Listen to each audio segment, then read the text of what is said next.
அப்படிலாம் இருக்குது. ஓகேங்களா?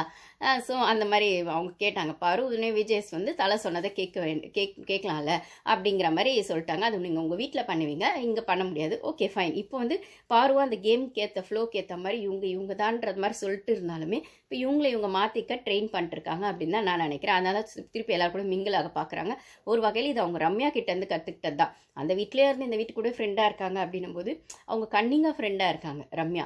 இவங்க வந்து நிஜமாவே கொஞ்சம் அந்த பிரச்சனைகள் எல்லாம் கொஞ்சம் சார்ட் அவுட் பண்ணி கொஞ்சம் ஸ்மூத்தாக ஒரு ரிலேஷன்ஷிப் பண்ண பார்க்குறாங்க. ஆனால் ஆப்போசிட்டில் இருக்கவங்களும் அது கோஆர்டினேட் பண்ணுவாங்களான்றது தான் கொஸ்டின்.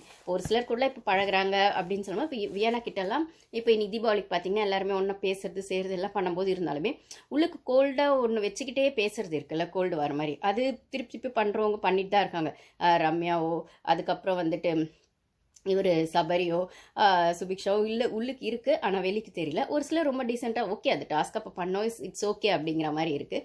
அது போயிட்டு தான் இருக்குது. ஆனால் எல்லார் கூடயும் கொஞ்சம் அந்த சார்ட் அவுட் பண்ணுறதுக்கு ஆப்வியஸாக பாரு ட்ரை பண்ண தான் செய்கிறாங்க. ஓகேங்களா?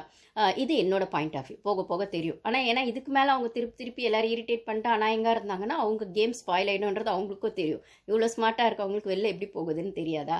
ஸோ கொஞ்சம் கேம் ஸ்ட்ராட்டஜியை அவங்களும் மாற்றுவாங்க அப்படின்னு சொல்லும்போது கனியாக்கா கிட்ட வந்தார்.